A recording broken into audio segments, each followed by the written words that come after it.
안녕하세요. 김선생입니다. 이번 시간에는 2025년 3월의 시험본 인사 1급 문제 풀어보도록 하겠습니다. 자, 바로 시작할게요. 1번 디지털 전환의 개념으로 가장 적절한 것은 했습니다. 보기 한번 읽어보겠습니다. 생산 컨설팅의 인사팀에서 근무하는 홍 과장은 최근 회사가 디지털 전환 전략을 추진한다는 발표를 들었다. 이에 따라 인사팀에서도 기존 종이 기반의 평가 및 급여관리 시스템을 클라우드 기반의 HR 시스템으로 변환하고 AI를 활용한 직원 성과 분석 및 맞춤형 교육을 도입할 계획이다. 또한 회사 전체적으로 빅데이터 분석을 활용해 고객 맞춤형 서비스를 제공, 비대면 협업 플랫폼 확대, AI 챗봇을 통한 고객 응대 자동화를 추진하고 있다. 이를 통해 기업 내부뿐만 아니라 고객과의 접점에서도 디지털 클라우드를 통한 혁신이 이루어지고 있다. 자, 1번부터 바로 볼게요. 클라우드를 통해서 클라우드 컴퓨팅만을 적용하는 과정이다. 틀렸고요. 한정사 나왔죠?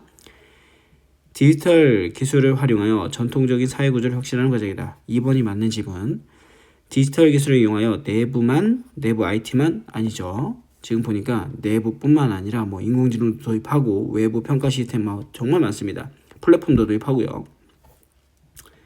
스마트폰 보급과 같은 개별 디지털 기기 보급에 초점을 맞추고 있다. 아니죠.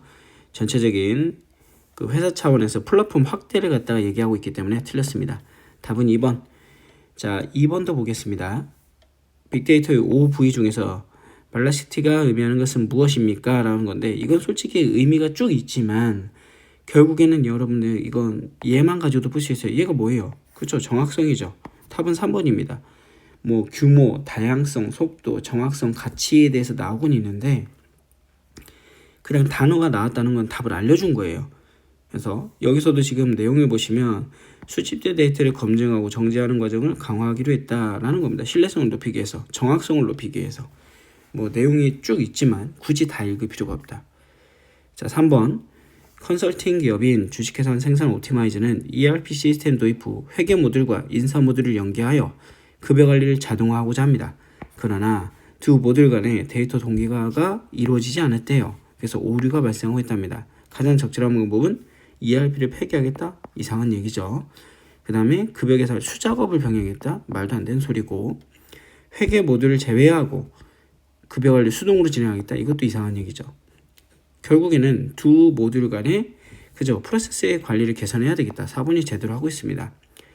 자, 베스트 프랙티스를 목적으로 ERP 시스템을 도입할 때 가장 적절한 방법은 1위 기업이 사용하는 ERP 소프트웨어를 사용한다. 1위 기업이라 해서 이게 우리 회사에 잘 맞다는 얘기가 없죠. 1번은 세모. ERP 시스템을 도입하면서 기존 업무 프로세스를 효율적으로 개선한다. 2번이 맞는 얘기. 그 다음에 ERP 도입 시 기존의 업무 방식을 유지하는 것이 효율성을 높이는 데 최선의 방법이다. 말도 안 되는 소리죠. 커스터마이징이나 유지 보수 비용을 줄이기 위해 표준만 사용한다. 말도 안 됩니다. 답은 2번. 5번 문제. 가장 성공적인 ERP 도입이 기대되는 회사는 어디입니까? 실무 담당자 참여를 유도하게 경영자를 배제한다? 경영자를 배제하지 말아라 라는 원칙에 위배되죠. A out. 그 다음에 IT 위주로 TF팀을 결성한다? 그렇게 하지 말라 했죠. 기존 업무 방식이 유지되도록 하지 말라 했습니다. 기존 업무 방식 고수하지 말아라. 자, 업무 프로세스를 재정립하고 경험이 많은 유능한 컨설턴트. 맞네요. 자, D가 맞아서 답은 4번입니다. 자, 그 다음에 인적 자원 관리의 패러다임이 변하고 있다고 합니다. 적절한 설명으로 설명이 적절하지 않은 거. 자, 우선은 패러다임 변화에 대해 설명을 드릴게요. 영공 중심에서 성과 중심으로, 수직적 상하관계에서 수평적 상호관계로, 일방적 통보에서 쌍방향으로, 근무 성적 평가에서 육성 및 개발 평가로, 획일적 보상에서 성과 위주 보상으로, 사람 중심에서 역할 중심으로, 비용 관점에서 수익 관점으로 변하고 있다. 1번, 그 다음에 2번, 3번은 맞는데 4번이 바뀌었죠. 체크 한번 해보시고요. 7번입니다. 인사팀에서 직무를 체계적으로 정의하기 위해 직무 분석을 하고 있대요. 그래서 직무 분석 절차로 옳은 것은 하고 물어봤습니다. 자, 옳은 것을 하고 물어봤는데 처음에 직무를 분석한 후에 이 직무 분석을 기본으로 해서 직무 기술서를 만들고 직무 기술서를 기반으로 해서 직무 명세서를 만들고 직무 명세서를 기반으로 해서 마지막에 직무 평가를 하고 그쵸? 인사 고과까지 이루어집니다. 요거 기억해 주시면 좋을 것 같아요. 답은 그래서 4번입니다. 순서를 기억하는 건 이렇게 된다. 7번 문제는 여러분들이 집중해서 좀 봐주시면 좋을 것 같아요. 다른 데서 사용이 될 수 있습니다. 자, 8번 문제 기술, 그 다음에 교육, 몰입, 도전성, 판단력과 같은 요소를 평가할 때 얘네들은 어디에 속합니까? 라는 거죠. 지금 여러분들 나중에 직무평가의 기준 요소를 보시면 책임 요소, 작업 조건 요소, 숙련 요소, 노력 요소가 있어요. 책임 요소는 말 그대로 원감육 관리 감독, 기계설비, 원자재, 직무 개선이고요. 작업 조건은 위험도, 작업 시간, 작업 환경, 작업 위험도. 숙련 요소는 지식, 기술, 경험, 교육, 몰입입니다. 그 다음에 노력 요소는 육체적, 정신적, 구조적, 창의적이죠. 자, 그러면 여기서 말하는 기술, 교육, 몰입, 도전성은 제가 설명드린 거에 나왔네요. 그렇죠? 답은 1번입니다. 자, 이런 문제들이 좀 어려운 거기 때문에 공부를 좀 해주셔야 돼요. 9번 보기에서 생산의 인적 자원의 미래 예측 기법을 물어봤습니다. 자, 여러분들 예측 기법을 보시면 여러 개가 있죠. 뭐 정량적인 방법과 정성적인 방법이 있는데 주식회사 생산팀의 인사팀에서 최근 5년 동안 매출 증가와 채용 인원의 관계를 분석한 결과 매출이 10% 증가할 때마다 인력이 5% 증가한다는 패턴을 확인했다. 이에 따라 올해는 매출이 20% 증가함에 따라 인력 계획이 더 필요할 것 같아서 충원 계획을 세우려 한대요. 그러면 얘는 뭐냐면 우리 그 정량적인 방법 중에 추세 분석이라고 있어요. 인적 자원의 수요와 밀접한 관계를 가진 변수를 하나 선정해서 그 변수와 인적 자원 간의 관계가 어떠한지 추세를 보는 겁니다. 그래서 지금 계속 이전에 추세가 이렇게 됐으니까 이렇게 될 것이다 라는 분석이기 때문에 2번이 맞고요. 회계 분석은 인적 자원의 수요의 다양한 요인의 상관관계를 노출한다. 아마 상관관계가 나왔으면 회계 분석도 답이 될 수 있겠죠. 그 다음에 델파이 기법은 정성적인 기법으로 설문조사를 통해 다수의 전문가 의견을 수렴하는 겁니다. 그 다음에 브레인스토밍은 말 그대로 생각의 폭풍이죠. 그래서 사람들이 다양한 생각을 갖다가 의견을 제시하고 그 안에서 답을 찾아가는 과정, 이걸 브레인스토밍이라고 합니다. 브레인스토밍에는 4가지 원칙이 있습니다. 자수비대라고, 자유발언, 수정발언, 비판금지, 대량발언이죠. 얘도 다른 곳에서는 나오는 내용이니까 체크 한번 해주시면 좋을 것 같네요. 자, 9번은 답 봤고요. 10번 보겠습니다. 모집평가의 내용 중에 옳은 것하고 물어봤네요. 지표 중에 지원자 가운데 최종 선발된 인원의 비율이다. 수용률이에요. 수용률. 여러분들 우리가 모집평가의 지표 중에 산출률, 선발률, 수용률, 기초율이라는 게 있죠. 산출률은 단계별로 지원자들이 어떻게 축소 배치되는가를 보여주는 거. 선발률은 지원자 가운데 최종 선발대 비율. 그 다음에 수용률은 선발에 합격한 사람들 중에 입사 제의를 받아들여서 입사하는 사람의 비율을 얘기합니다. 기초율은 지원자들 가운데 선발 과정을 거치지 않고 무작위를 선택해서 채용했을 때 일정 기간 경과한 후에 업무를 잘하는 사람, 이거거든요. 그래서 여기서 말하는 건 그렇죠. 3번이죠. 이것도 괜찮은 문제네요. 괜찮은 문제가 꽤 있는 것 같습니다. 11번 주식회사 생산은 창의적이고 자기주도적인 인재를 채용하기 위해 기존의 획일적인 직무 방식을 벗어나, 여기서 포인트입니다. 획일적이라는 건 우리가 정형적이라고 하죠. 근데 기존의 획일적인 직무를 벗어났으니까 비정형적인 직무이 되겠죠. 보기와 같은 면접을 진행했다. 그죠? 생산의 면접 방법은 무엇입니까? 주 생산의 면접과 홍길동 씨는 면접 진행 중에 지원자의 답변에 따라 즉석에서 추가 질문을 던지고, 그죠?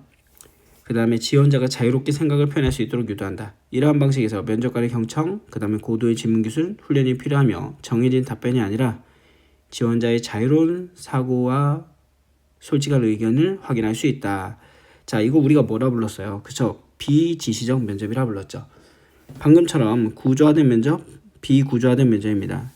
또 지시적 면접, 비지시적 면접이라 부르죠. 그래서 면접자가 획일적이지 않고 자유롭게 질문을 변화시키면서 대답하고 질문하고 대답하는 과정, 그걸 얘기하네요. 답은 3번입니다. 집단 면접은 여러분들 각 집단을 특정 주제를 제시하고 그 사람들이 토론하는 거예요. 그래서 기회를 부여하고 토론 과정에서 개인적 사회성을 갖다 보는 거고, 그 다음에 구조화된 면접은 여러분들 아시죠? 지시적 면접, 정액적 면접이라고 합니다. 그래서 미리 질문이 정해져 있을 때. 자, 그럼 스트레스 면접은 뭐냐? 피면접자를 갑작스러운 공격이나 무시하는 행동 등을 의도된 행동을 통해서 긴장이나 좌절에 빠져서 이에 대한 대처 능력을 보는 거 스트레스 면접이라고 부릅니다. 자, 12번. 보기에서 나타난 주식회사 생산성의 신입사원 인력 배치 원칙으로 가장 적합한 것을 냈습니다. 주식회사 생산성은 신입사원 배치를 진행하면서 직원들이 현재 실력뿐만 아니라 미래의 성장 가능성을 고려하여 배치하는 것을 원칙으로 한다. 이를 통해 단순히 현재 업무 수행 능력이 필요한 사람을 배치하는 것이 아니라 향후 해당 직무에서 더욱 성장할 가능성이 높은 인재를 고려하는 것이 목표이다. 예를 들어 현재 실력은 부족하지만 기술 습득 능력이 뛰어난 직원은 R&D 부서에 배치하고 경험은 없지만 설득력이 강한 인재는 영업팀에. 이처럼 주식회사 생산성은 현재 역량뿐만 아니라 성장 가능성까지 평가한 후에 장기적인 육성을 위해서 배치하고 있다라는 겁니다. 여기서 보시면 4가지 원칙이 있죠. 결국에는 여기서 말하는 게 뭐예요?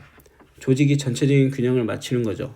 그리고 미래 성장 가능성을 고려하기 때문에 현재의 실력보다는 그 사람이 가지는 인재의 가치, 그래서 여기서는 그나마 적재적소가 좀 유리할 것 같습니다. 답은 2번이네요. 물론 균형도 맞추는 거죠. 균형도 맞추는 거고 다 정리가 되는데 그나마 여기서 얘기하는 것이 가장 어울리는 것은, 그래서 장기적인 모습까지 보니까 적재적소가 어울리겠다. 여기 안에 이것저것 단어가 있어요. 여러분들 균형주의도 있고 실력주의도 있고 인재 육성도 다 들어가는 있는데 전체적인 내용을 보면 그런 것들을 고려해서 뭐 하겠다? 그렇죠. 적재적소에 사람을 갖다 배치하겠다라는 겁니다. 그래서 그나마 여기서 선택할 수 있는 건 2번이다. 문제가 항상 12번 같은 문제는 세모치고요.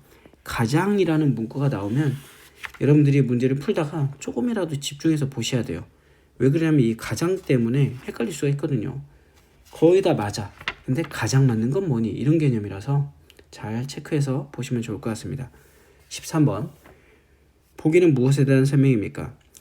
주식회사 생산성의 인사팀은 직원들의 업무 효율성을 높이기 위해 직무 방법을 설계를 도입했대요. 이는 한 직원이 계약서상의 작성 및 검토만을 담당했으나 최근에는 계약서 관리뿐만 아니라 클라이언트 소통 및 데이터 업무 분석도 추가적으로 수행하고 있습니다.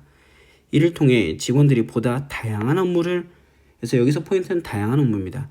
다양한 업무를 수행할 수 있도록 업무에 대한 몰입도를 높이는 효과. 이건 뭐예요? 지금 직무 확대를 얘기하고 있죠. 그죠? 그래서 체크해서 보실 수 있다. 답은 2번이다. 14번.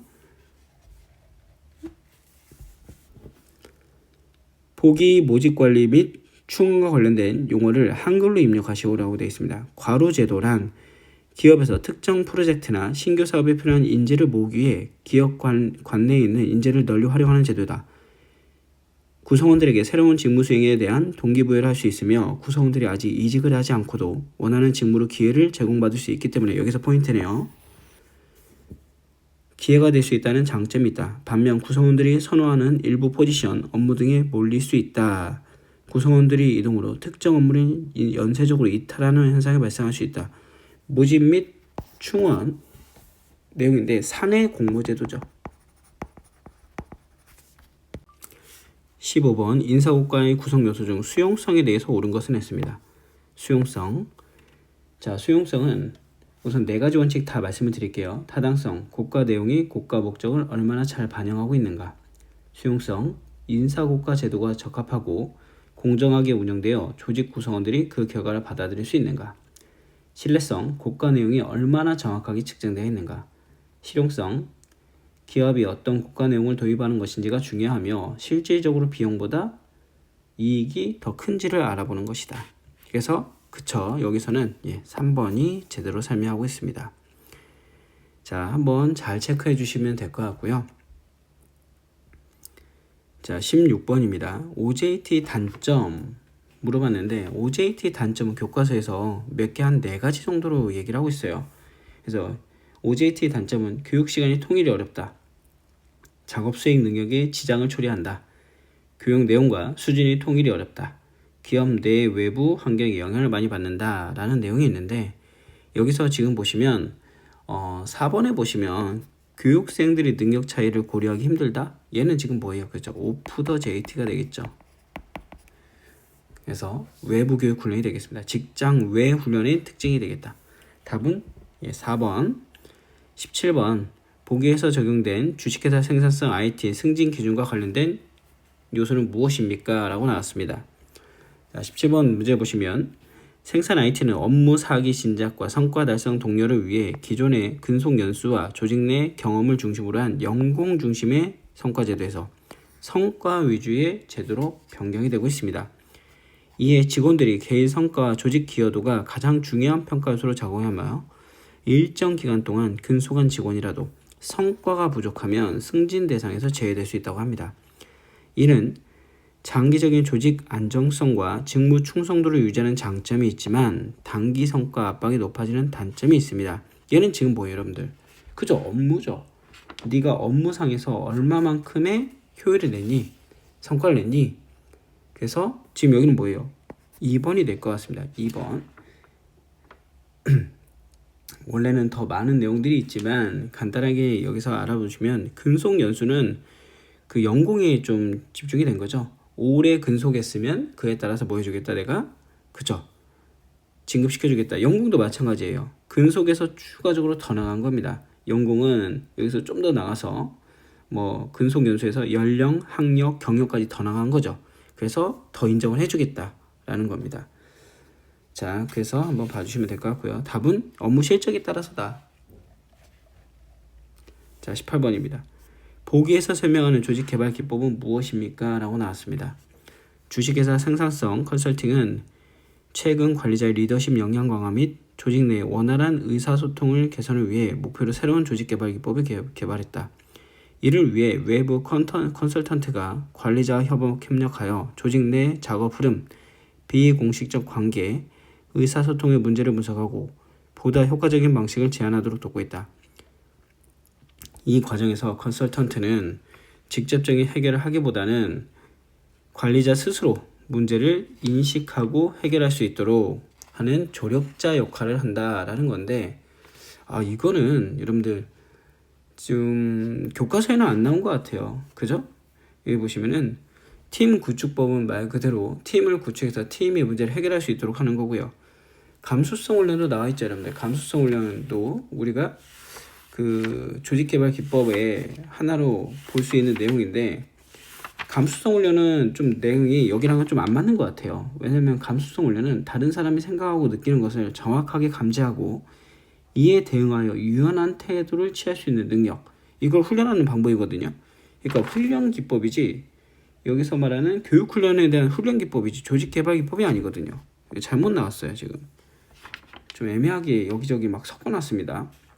자, 그 다음에 조사 연구 피드백은 뭐 어떤 연구를 통해서 그 결과가 나오면 그에 대해서 피드백하는 내용이다 라고 보시면 되겠죠. 그래서 여기서 지금 그나마 보자면 18번은 세모를 치고 과정자문법이다 라고 보시면 됩니다. 과정자문법은 그럼 뭐냐? 외부의 경영상담가 전문가를 통해서 뭐 작업 흐름, 비공식적인 관계, 의사소통, 과정상의 사건을 지각하고 이에서 영향을 미칠 수 있도록 관리자를 조력자로서 역할을 하는 거다 라고 나와 있거든요. 그래서 교과서에 안 나온 내용이긴 한데 이 내용이 한번 나왔으면 다음에도 나올 수 있기 때문에 여러분들이 체크하고 넘어가시는 게 좋겠다. 답은 2번으로 놓고 우선 넘어가겠습니다. 19번 문제입니다. 19번 문제는 보기에서 설명하는 교육훈련 방법을 고르세요. 주식회사 생산은 직원들의 문제 해결 역량을 높이기 위해 실제 조직 내에서 발생하는 문제를 팀 단위로 해결하는 방식을 도입했다. 직원들은 프로젝트 업무 개선 과제를 수행하면서 학습하고 이 과정에서 팀원 간 협력 및 실행 과정을 반복 경험하며 효과를 극대화하고 있다. 또한 과정이 끝난 후에 팀별로 결과를 발표하고 피드백을 받으며 최적의 해결 방법을 찾아가고 있습니다. 라고 나와 있습니다. 자, 여기서 19번 문제를 보시면요. 지금 조직의 문제 해결을 위해 팀 단위로 해결하는 문제 해결 방식을 도입했다는 거고, 그 다음에 반복적으로 경험하며 학습 효과를 극대화하고 있다. 그 다음에 여기서 포인트는 뭐냐? 마지막엔 결국엔 결과가 나와요. 그리고 최적의 해결 방법을 도출한다라는 건데, 엄연히 따지자면 우리가 배운 내용 중에 몇 개가 있습니다. 그 중에 하나가 뭐냐면, 여기서 코칭이라는 건 뭐냐? 코칭은 그 문제를 해결할 수 있을 때 상급자는 강사의 강사 역할을 하면서 역할 모형으로 기능을 해서 안내, 조직, 피드백 강화를 하는 교육 훈련 방법, 즉 옆에서 지도해 주는 거죠. 그냥 이렇게 해봐. 코치를 해주는 겁니다. 말 그대로 조언을 해주면서 방향을 찾아갈 수 있는 건데, 지금 여기 보기 내용과는 좀 안 맞는 것 같고요. 이러닝은 말 그대로 인터넷에서 동영상 학습을 하는 거죠. 2번도 아닌 것 같고요. 그럼 강의식 교육과 액션 러닝이 있는데, 강의식 교육은요, 강사가 그냥 수업하는 거예요. 그죠? 주입식으로 수업하는 겁니다. 그럼 얘도 아니죠.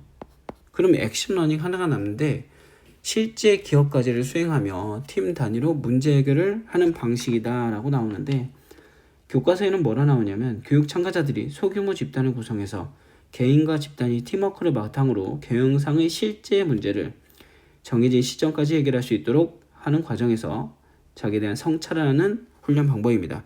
여기도 마찬가지 팀을 조직을 했고요. 그 다음에 이 사람들이 그저 업무 수행에 필요한 과제를 갖다가 정해진 시간 내에 결과를 발표하고 문제 해결을 도출해내는 과정. 그쵸? 답은 3번 액션 러닝이 될 겁니다. 자, 20번 선발 오류 유형인데, 주식회사 생산성은 신입사원을 채용하는 과정에서 필기시험과 면접시험을 통해 최종 합격자를 선별하고 있다. 하지만 최근 채용평가 과정에서 분석한 결과 지원자 중에 실제로 업무 수행이 뛰어나고 높은 성과를 낼 수 있었던 인재들이 시험이나 면접에서 탈락하는 현상이 발생했다. 이로 인해 우수한 인재를 놓치고 있으며 인사팀은 인사 방법의 개선을 검토하고 있다라고 되어 있습니다. 자, 우선은 이거 여러분들 많이 들어보셨을 거예요. 1종 오류, 2종 오류라고. 그 내용입니다. 그래서 1종 오류와 2종 오류에 대해서 한번 여러분들이 기억을 해주시면 좋을 것 같고요. 그러니까 우리가 그런 얘기 하죠. 뽑아야 될 사람을 못 뽑았거나 뽑지 말아야 될 사람을 뽑았거나, 1종 오류는 뭐냐? 선발해야 되는 인원을 놓치게 되는 오류입니다. 2종 오류는 선발하지 말았어야 되는 인원을 뽑은 오류죠. 그럼 여기는 무슨 오류예요? 그렇죠. 1종 오류가 될 겁니다. 원래 이게 품질에서 나오는 내용인데 여기서 나왔네요. 21번. 임금의 성격 중 기업의 특성에 해당하지 않는 것은 S입니다. 자, 임금이란 거는 기업의 특성과 종업원의 특성이 있죠. 기업원 측면에서는 지금 나오는 것처럼 생산 원가를 갖다가 줄일 수도 있습니다. 그렇죠. 당연한 얘기. 그 다음에 사회적 신분이란 건 누구 책임이 아니, 누구 특성이 아니냐면 기업의 특성이지, 즉 그 생산 원가 측 기업의 특성이 아니지, 근로자의 특성을 갖다가 섞어놓은 거거든요. 지금 말이 자꾸 꼬이네요. 생산 원가, 자, 기업 특성과 근로자 특성을 한번 보겠습니다. 기업 특성은 뭐 기업의 경쟁력, 인건비 요소, 그 다음에 종업원의 채용, 그런 것들이 해당이 될 거고, 그 다음에 종업원 입장에서는 사회적 신분, 방금 나온 거, 그 다음에 생계비, 수입의 원천, 욕구 충족의 수단, 뭐 이런 걸 수 있겠죠. 그 다음에 이거 말고도 국민 경제적 요인이라는 게 또 있어요. 좀 거시적으로 보겠다는 얘기죠. 그래서 기업의 생산활동 증대, 국민 경제 발전에 긍정적인 영향을 미친다. 뭐 그런 내용이 있는데, 자, 그러면 여기서 기업의 특성에 해당하지 않은 건 그렇죠. 2번입니다. 나머지 3번과 4번은 기업적인 특성이 되겠고요. 2번은 근로자적인 특성이 되겠습니다. 근로기준법에 대한 설명으로 적절하지 않은 것 됐습니다. 근로기준법상의 근로란 정신적 노동과 육체적 노동을 의미한다. 맞는 얘기. 1회 근로시간은 휴게시간을 제외하고 8시간을 초과할 수 없다. 맞는 얘기입니다. 사용자는 휴일 야간 근로 시, 여기서 포인트는 휴일 야간 근로죠. 통상임금의 100분의 50만을 가산한 임금을 지급한다. 여러분들 우리가 심야 근로, 야간 근로라고 하는데, 이 근로기준법에 대해서는 여러분들 꼼꼼하게 잘 알아두시면 좋을 것 같아요. 사용자는 연장근로와 야간근로 또는 8시간 이내의 휴일근로에 대해서는 통상임금의 100분의 50을 가산해서 지급하고 8시간을 초과하는 휴일근로에 대해서는 100분의 100을 제공한다라는 거거든요. 그러니까 휴일 야간근로니까 100분의 100을 줘야 되겠죠. 지금 잘못 설명하고 있는 건 3번입니다. 그 다음에 임금이란 사용자가 근로대가로 근로자에게 임금, 봉급, 그 밖에 어떤 명칭으로 지급하는 모든 금품을 의미한다. 맞는 얘기입니다. 자, 23번. 보기에서 설명하고 있는 임금 형태는 무엇입니까? 라고 나와 있네요. 기업이 임금 산정에 있어서 경제적 조건이 물가나 기업 사정에 순응하여, 여기서 포인트는 순응이죠. 그래서 순응 임률제입니다.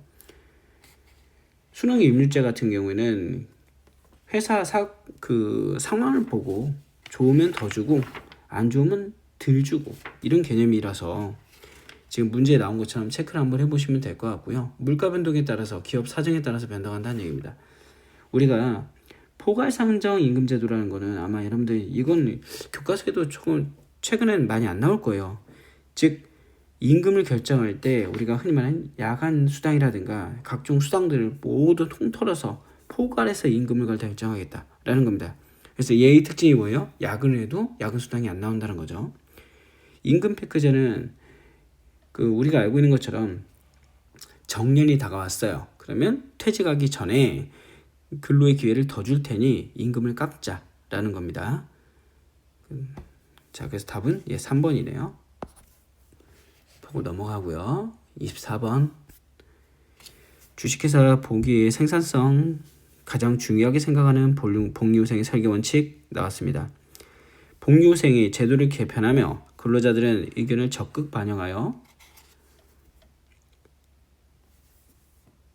반영하는 방식을 도입했다. 이를 위해 사내 여론조사를 실시하고 노사 대표가 함께 참여하는 복리후생 협의회를 운영하고 있다. 이를 통해 직원들은 자신들의 복리후생에 필요한 항목을 직접 제안할 수도 있으며 제도의 공정성과 만족도를 높이는 효과를 지니고 있다. 지금 보시면은 직접 제시한다는 얘기죠. 원래 복리후생의 설계 원칙은 종업원 욕구 충족 원칙, 종업원 다수 혜택의 원칙, 종업원 주도 참여 원칙, 기업 지불의 원칙이 있습니다. 근데 여기는 근로자가 직접 제시를 한다는 거니까 근로자 참여의 원칙이 되겠네요. 답은 3번, 25번입니다. 원천징수에 대해서 적합하지 않은 것 됐습니다. 완납적 원천징수란 원천징수에 대해서 납세 의무가 종결되는 것을 말한다. 맞는 얘기. 원천징수 의무자는 원천징수한 세금을 소득일이 속한 마지막 달에 관할 세무서 또는 금융기관에 납부해야 된다라고 되어 있는데 여기서 틀린 거는 뭐냐면요. 마지막 달이 아니라요. 원천징수 이행사항 신고서 우리 실기할 때 많이 해보죠. 그거 보시면 알겠지만 원천징수 의무자는 원천징수한 세금을 소득일이 속한 다음 달, 그죠? 다음 달이 10일까지 납부해야 됩니다. 이런 문제도 나왔어요. 2번입니다. 예납적 원천징수는 미리 돈을 낸 거를 갖다가 납세 의무가 종결된 것이 아니라 확정 신고 시 납부할 세액에 대해서 예납적인 것이다. 연말정산이 가장 대표적인 예납적 원천징수죠. 그럼 물어보시겠죠? 완납적 원천징수는 뭐냐고? 우리가 완납적 원천징수는 복권남청입니다. 복권남청. 그러니까 복권이 당첨됐을 때 돈을 다 미리 내버렸죠.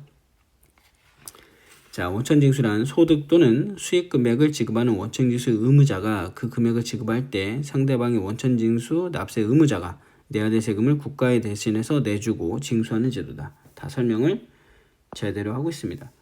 그래서 이런 것들 체크 한번 해보시면 좋을 것 같아요. 자, 그 다음에 26번입니다. 보기에서 설명하는 사회보장 제도가 무엇입니까? 사기업인 주식회사 생산성에서 근무했던 홍길동 씨는 30년 동안 근무했던 정년퇴직을 앞두고 있다. 그동안 매월 일정 금액의 보험료를 납부해왔으며 퇴직 후에도 매달 일정 금액을 지급받아 안정적인 노후 보장을 받을 예정이다. 만약 그가 불의의 사고로 사망할 경우 그 배우자나 자녀가 받을 수 있도록 보장되는 제도로 포함되어 있다.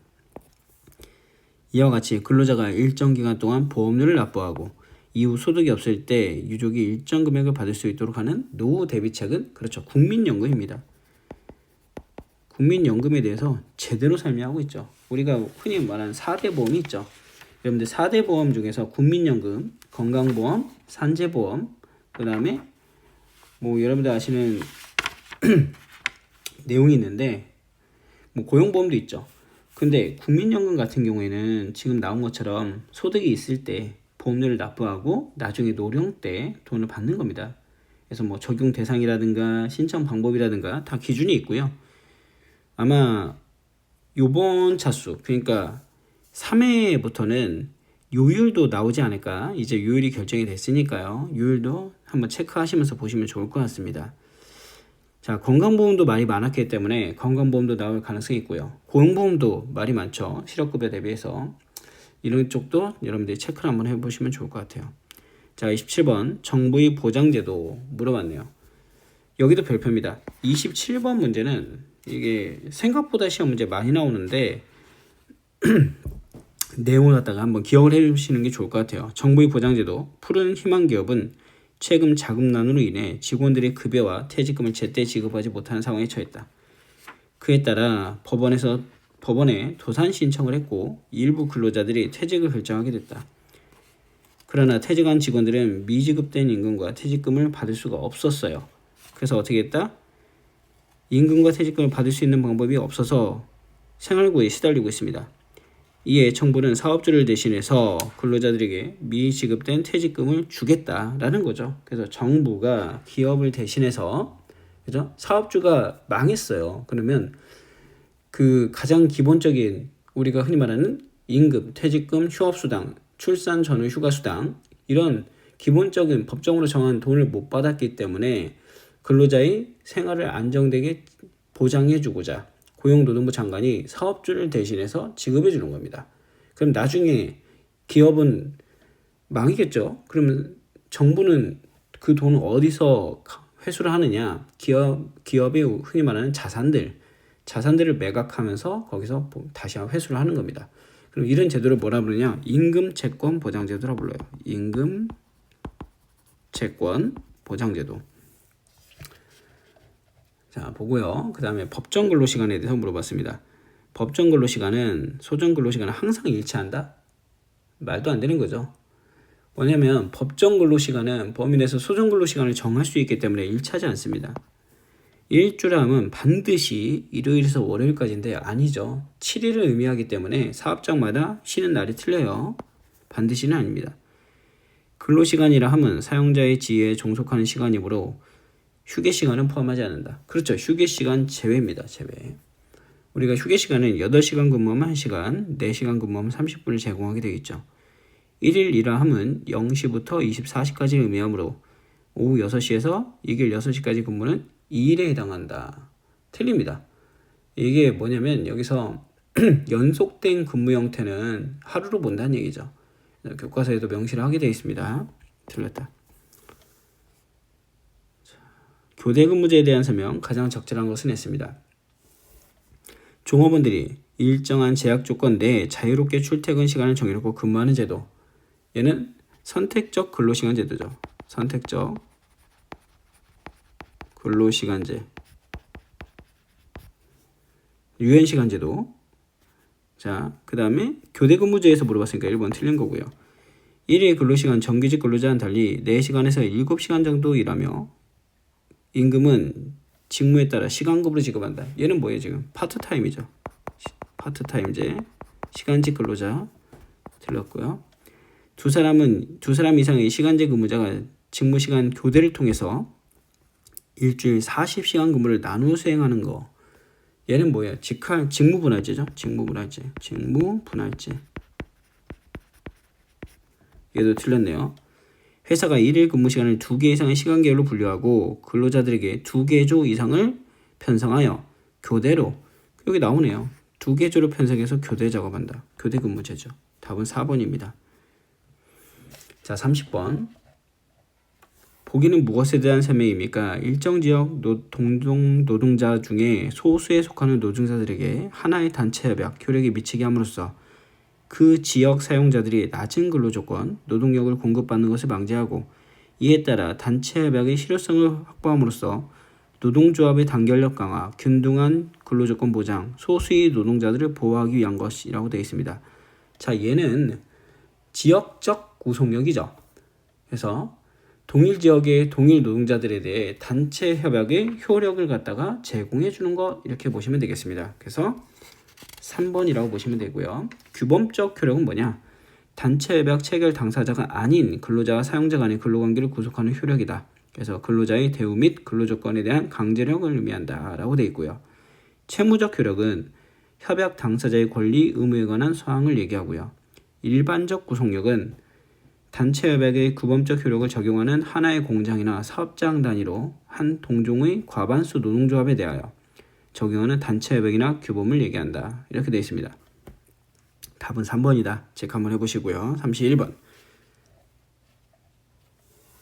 사용자와 노동조합 간의 정당한 권리를 침해하는 일련의 행위를 부당 노동행위라고 합니다. 가장 적절하지 않은 것은 했습니다. 여러분들 부당 노동행위도 몇 개 있죠. 뭐 불이익 대우, 환경계약, 단체 교섭 거부, 지배 개입 및 경비 원조가 있습니다. 자, 근로자 배치에 대한 정근, 휴직 등의 불이익 대우. 맞는 얘기죠. 얘도 불이익 대우입니다. 있어요. 단체 교섭을 거부하는 행위. 이게 뭐예요? 노동조합의 대표자가 그 노동자본을 이임받은 단체 협약 체결, 기타 교섭을 갖다가 정당한 이유 없이 거부하는 행위. 맞습니다. 2번도. 종업원의 의사결정을 참가하여 노사협의체를 구성하는 것. 종업원의 경영 의사결정 참가를 권장하여 노사협의체를 구성하는 것. 이건 맞는 얘기죠. 여기는 부당 노동행위가 아니죠. 그냥 정당한 행위입니다. 그 다음에 노동조합에 가입하지 않거나 탈퇴할 것을 고용조건을 하는 것. 얘를 갖다 우리가 환경계약이라고 부르죠. 그래서 3번이 답이 되겠네요. 자, 32번. 보기 연차 유급휴가 및 근로기준법에 관하여 괄호 안에 들어갈 숫자를 입력해보세요 라고 되어 있습니다. 연차 유급휴가는 1년간 계속 근로한 근무자에 대해 일정 기간 유급으로 근로 의무가 면제되는 날을 말한다. 근로기준법 제60조 1항에서는 사용자는 1년간 80% 이상 출근한 근로자에게 며칠 이내 그렇죠. 15일 유급휴가를 주어야 한다라고 되어 있습니다. 이거 한번 기억해 주시면 좋을 것 같아요. 15일입니다. 33번 바로 볼게요. 보기에서 설명하는 자본 참여의 방법 중에 한글로 입력하세요. 주식회사 생산성은 직원들의 동기부여와 장기 근속을 유도하기 위해 주식 100주를 무상으로 지급하여 회사의 주주로 참여하게 했다. 주식을 제공한 것이며 구매 권리나 추가 차익을 위한 전제를 주어지지 않았다. 또한 기존에 제공되었던 성과금과는 별도로 주식을 지급했다라고 되어 있습니다. 자, 여기서는 계속 얘가 답이 되는 것 같아요. 우리가 자본참가 제도 중에서는 근로자가 자기 주식을 취득, 보유해서 자본 출자자로 기업 경영에 참여하는 방법이 있었죠. 이걸 우리가 종업원 지주제도라고 불렀습니다. 그죠? 종업원 지주제도인데 종업원 지주제도는 간접 참여 제도예요.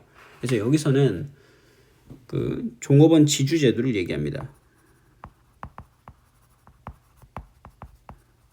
얘 말고도 스톡옵션 제도라는 게 있는데 스톡옵션 제도는 좀 약간 달라요. 개념이 기업 설립 또는 기술 혁신 등을 대상으로 해서 종업원에게 일정 수량의 주식을 낮은 가액으로 매입할 수 있는 권리를 주는 겁니다. 그래서 이거 갖다 스톡옵션이라고 부른다. 그래서 지금 내용을 좀 봤는데 쭉 보면서 지금 살짝 그 주변이라든가 잘 안 나오던 내용들을 낸 것도 있었고요. 그 다음에 지문이 많아졌다. 지금 문제를 제가 쭉 훑어보고 있는데 지금 보기가 엄청 많이 들어갔죠. 문제마다 보기가 너무 많이 들어가 있어요. 오히려 제가 읽으면서만 헷갈릴 정도로 보기가 너무 많이 들어가 있습니다. 그래서 이제는 문제 형식이 지금처럼 보기를 다양하게 섞어놓으면서 이 보기를 읽으면서 문제를 풀 수 있도록 만들고 있다. 그래서 문제를 꼼꼼히 읽어주시라 라고 말씀을 드리겠습니다. 자, 그러면 이론 수업 마무리하고요. 실기 문제 풀어보도록 하겠습니다. 수고하셨습니다.